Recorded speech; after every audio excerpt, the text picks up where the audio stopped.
Welcome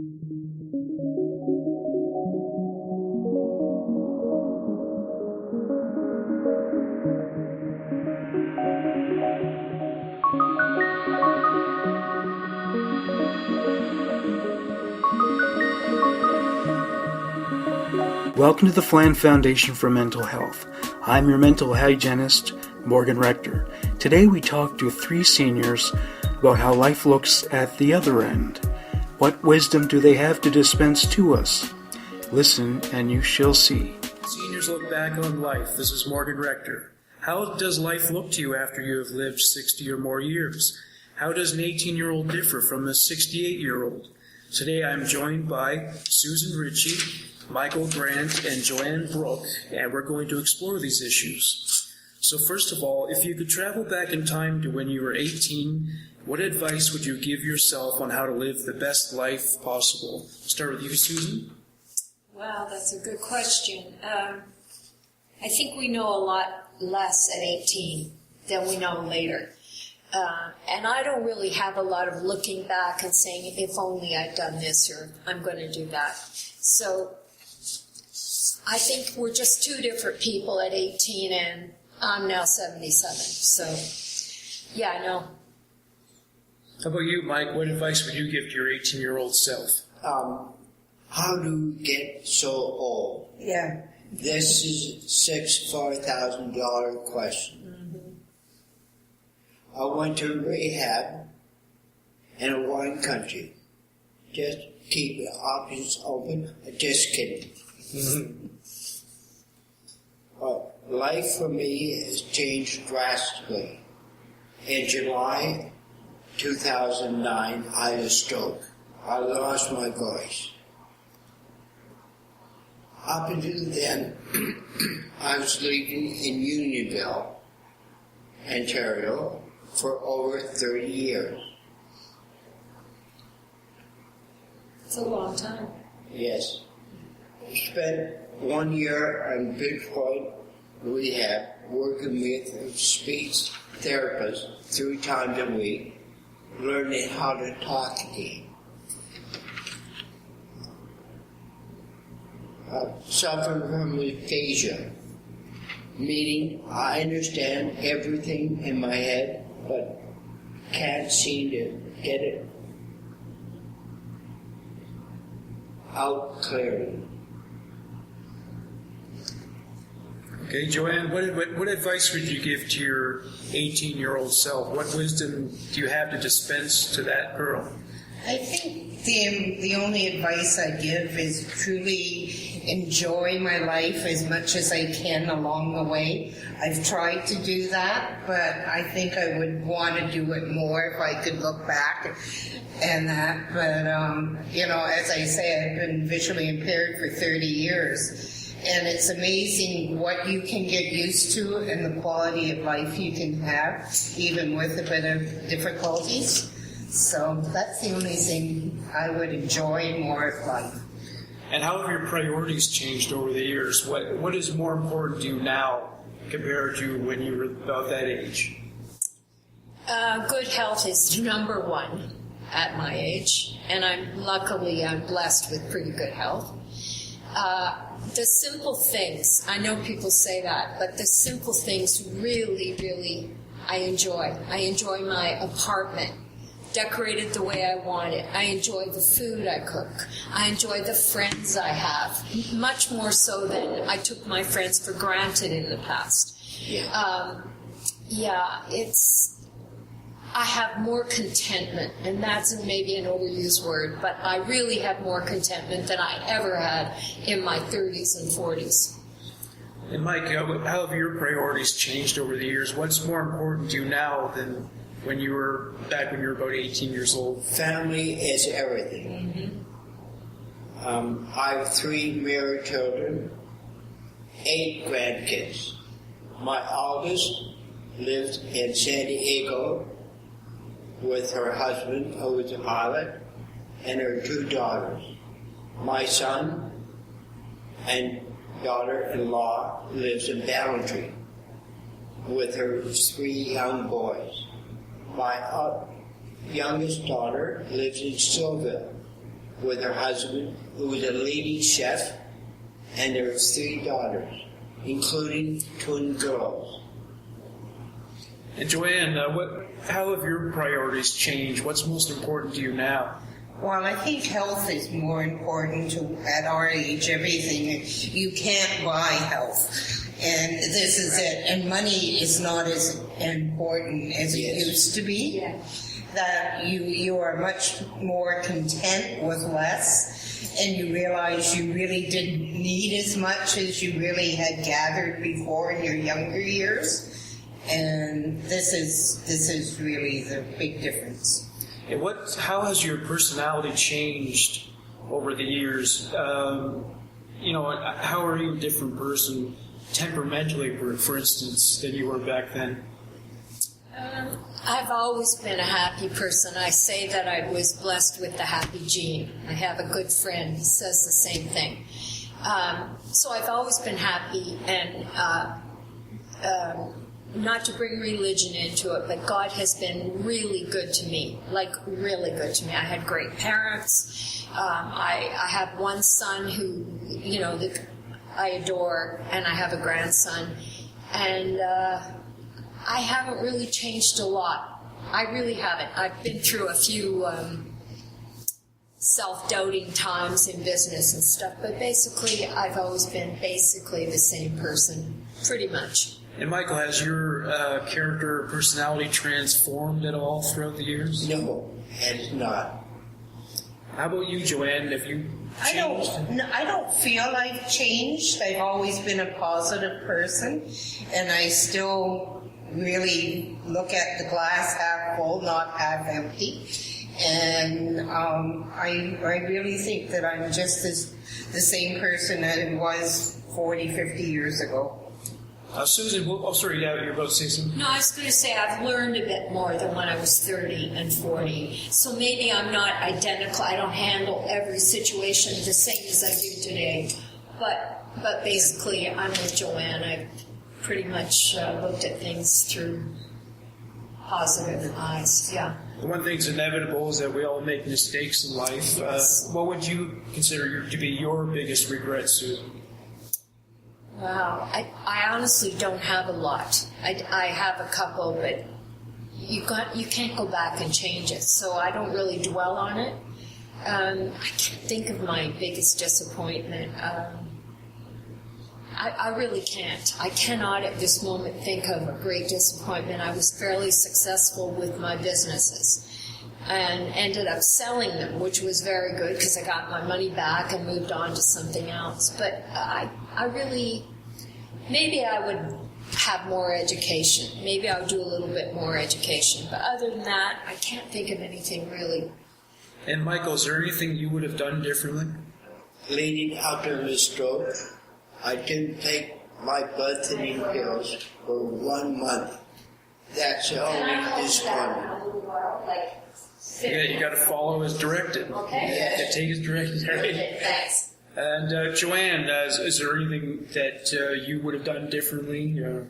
I don't think so. I think I don't have any regrets in my life. I think I would have liked to have traveled more. But that's the only thing, and it's not a regret. I have traveled quite a bit, but I would have loved to do a lot more of it. Well, actually, I was thinking you missed your calling. You should have been a travel agent because you got all the knowledge about all the cruise ships and everything. I actually, when I lost my sight, when I had the stroke when I lost my remainder of my sight, I was taking a course on becoming a travel agent. You were? Oh. I was gone back to college and taking travel and that. You would have been so good at that. I know, And, but then when I lost my sight, it just wasn't anything I could do with people wouldn't follow this blind lady around.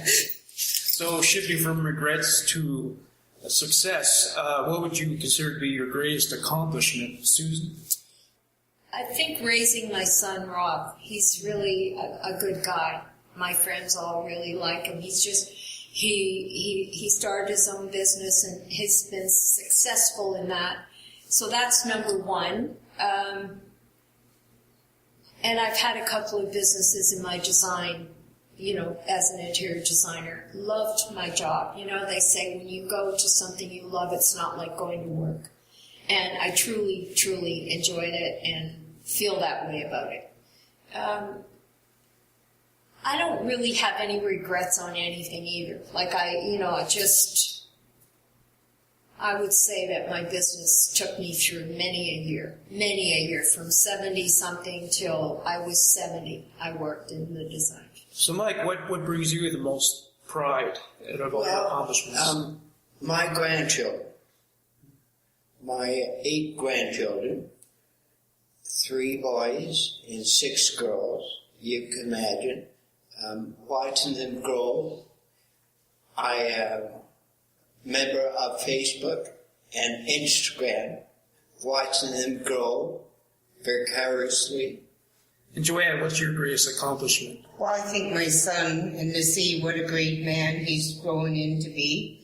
And then also the amount of people I've helped along the way, with being a tenant rep for 7 years and helping the newly blind people. I did this for 5 years at the CNIB. And that's what's brought me the most pride. And being a senior can introduce many hardships in one's life. For some people, it means developing new health problems. And for other people, it impacts their social life, where perhaps they don't see family as much. Friends can pass away. What maintains your zest for life? I think all the things that you said. I mean, I've just had a rash of deaths. That phone call was just from somebody who lost her husband.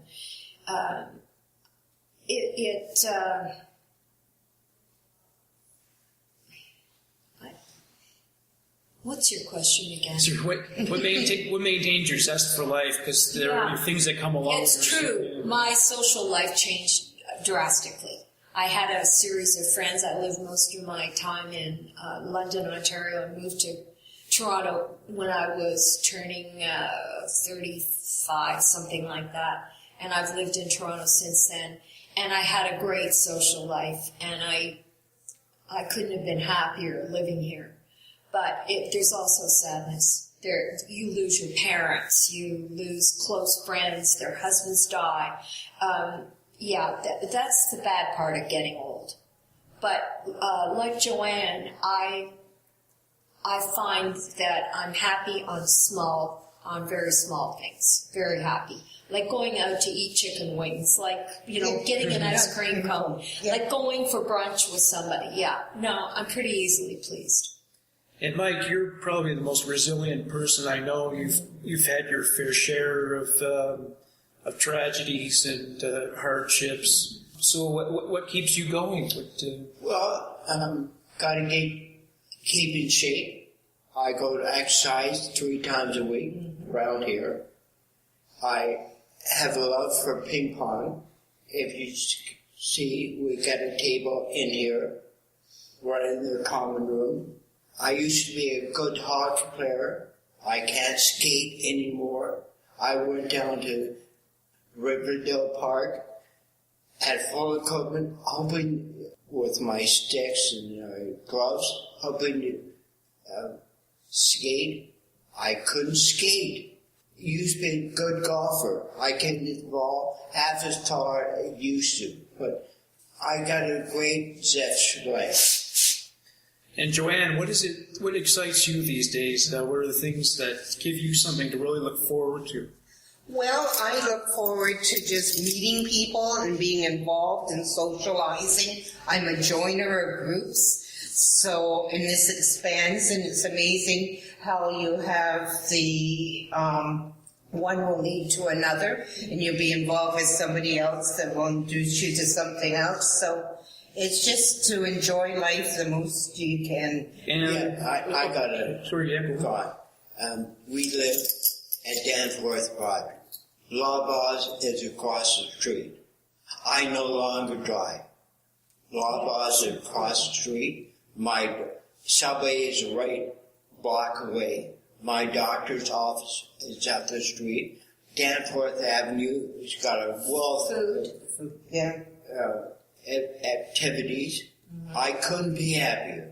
Yeah, that's great. How has your relationship with your family changed, Susan? Well, I'm from a small family, mother, father, sister, and myself. My father died at 45. It took a real wind out of my sails. And my sister went off to school. I didn't see a lot of her for a few years. And when we sort of got back together, it was not functioning at all. She brought home a boyfriend, and he really ruled the roost, and he took over. And he actually took over telling my mother what to do as well. So my family became, for a while, for 8 years, we didn't speak. It's too complicated to go into, but my mother and I made it up very, very well. So my family was always small. I have a lot of cousins that I really love in St. Catharines. And unfortunately, they're all old now, too. They're older than me by 5 years, so that makes them in their 80s. And I see them when I can. I don't drive either, never have driven since I was 16 and had a beginner's license. So my son and I are tight, really, really tight. We almost can finish each other's sentences. We believe in the same things, you know. And I have a grandson who most of the time makes me happy. Most of the time. Well, if you could get 90%, that's pretty good. That's good. Yeah. No, he's a loving boy. Mike, how has your relationship with your family evolved? Excellent. I came from a family, 8 kids, 4 girls and 4 boys. 3 are dead. But 6 of us get along very well, all over the place. One's in Thornbury, one's in BC.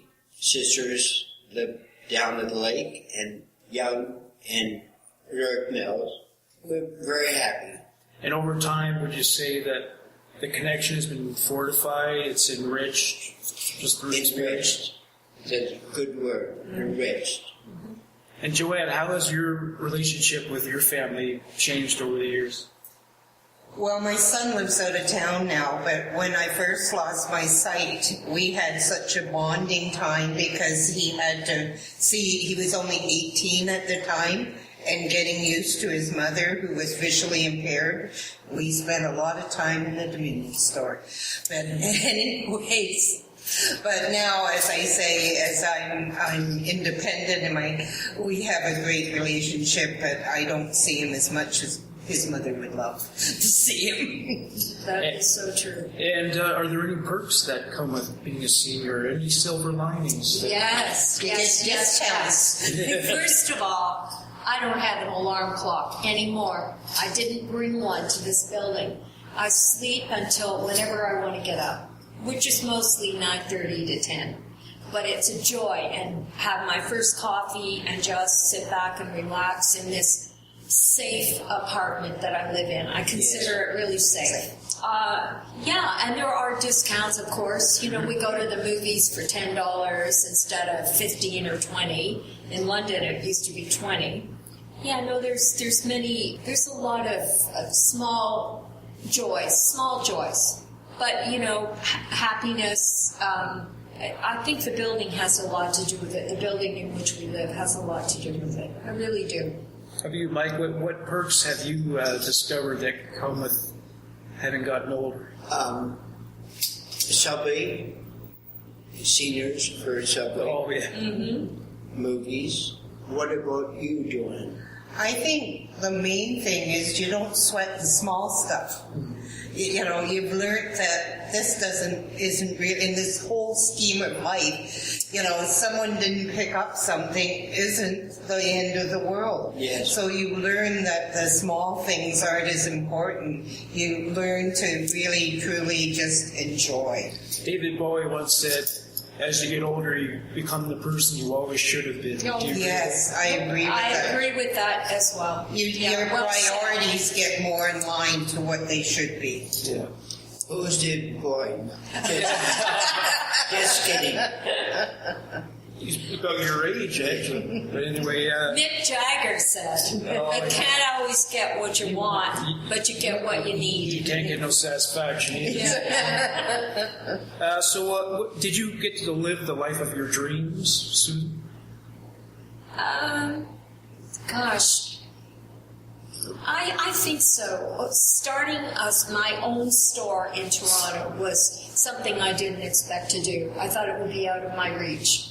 And I started in a darling store that was very successful. It was probably 500, 600 square feet, and I really loved it. And I sort of moved on because of circumstances, I had to leave. They wouldn't honor my 3-year lease. But, I didn't have dreams that were any more than being a good designer. And I love doing people's houses and seeing them happy at the end. And really, you really get thanked. You really do. It's a very... fulfilling. Very fulfilling. It really was for me. For me it was. Yeah, I didn't have any major dreams like I wanted to be an actress or I wanted to be a writer or an artist. I just knew I always loved design. How about you, Mike? How did your life work out the way you hoped it would? Yes, I went to St. Mike's, Bathurst, in St. Clair, famous one now. Or infamous. Yes, went to the University of Waterloo. After that, 1970. I joined my father's and Wild Coast Manufacturers Agency business. 30 years I worked there. Traveled all over the place, went to shows, had a ball. 30 years. Business is still going on, managed by my cousin John, after 77 years. That's a long time. Yeah. So, Joanne, are you happy with how your life worked? Oh, yeah. People say, you've had so much in your life go wrong. But I've had a really blessed life as well. I've always been well looked after, and I had a lot of the advantages of life. So I can't complain. And people really, really love Joanne. They do. Very much, yeah. They do. No. You're a light. You're a light. And what have you found at this point that causes people a lot of unnecessary suffering? Like, just looking back, if you could say to someone, if you would do a lot less of this, your life would be much happier. But what would you tell them, Sue?